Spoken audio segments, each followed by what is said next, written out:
తమిళనాడులో ఒక ట్రెండ్ వచ్చింది, మనకు అందరికీ కనబడుతుంది. ఏంటి అంటే ద్రవిడ పాలిటిక్స్ కు విసుగు చెందిన ప్రజలు అటు పాలిటిక్స్ తెలియని విజయ్ని గెలిపించారు. తర్వాత అంటే వీళ్ళంతా నాన్ పొలిటికల్ పీపుల్, వీళ్ళంతా కూడా ఒక సినిమా దీంతో వచ్చారు. అన్నామలై ఏంటి అంటే ఈయన కూడా రాజకీయాలు తెలియని ఒక ఆఫీసర్, ఐపీఎస్ ఆఫీసర్.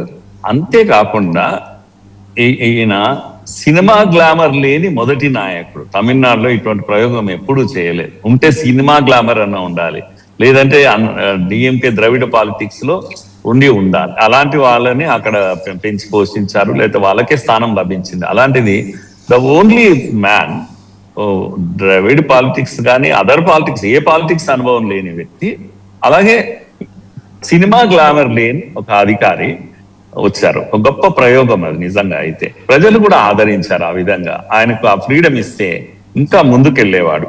ఇప్పటికిప్పుడు ఏదో అధికారంలోకి రావాలి, ఇప్పుడు రాకపోతే కుదరదు, మళ్ళా డిఎంకే థర్డ్ టైం వస్తుంది అని చెప్పేసి అన్నా డిఎంకే యొక్క ఫోర్సెస్ ఏదైతే ఇంటర్నల్ ప్రెషర్ కు లొంగిపోయి అన్నామలైని దూరం పెట్టడము చాలా తప్పు జరిగింది, పాపం జరిగింది. మరి ఇప్పుడు ఏం చేస్తారనేది, ఎందుకంటే 2.5% లేని ఓట్ బ్యాంక్ బీజేపీకి అక్కడ 19% కూడా ఒక ఎంపీ ఎలక్షన్ 19% వరకు వెళ్ళింది. ఎన్డీఏకు 11% అయితే ఈజీగా వచ్చింది.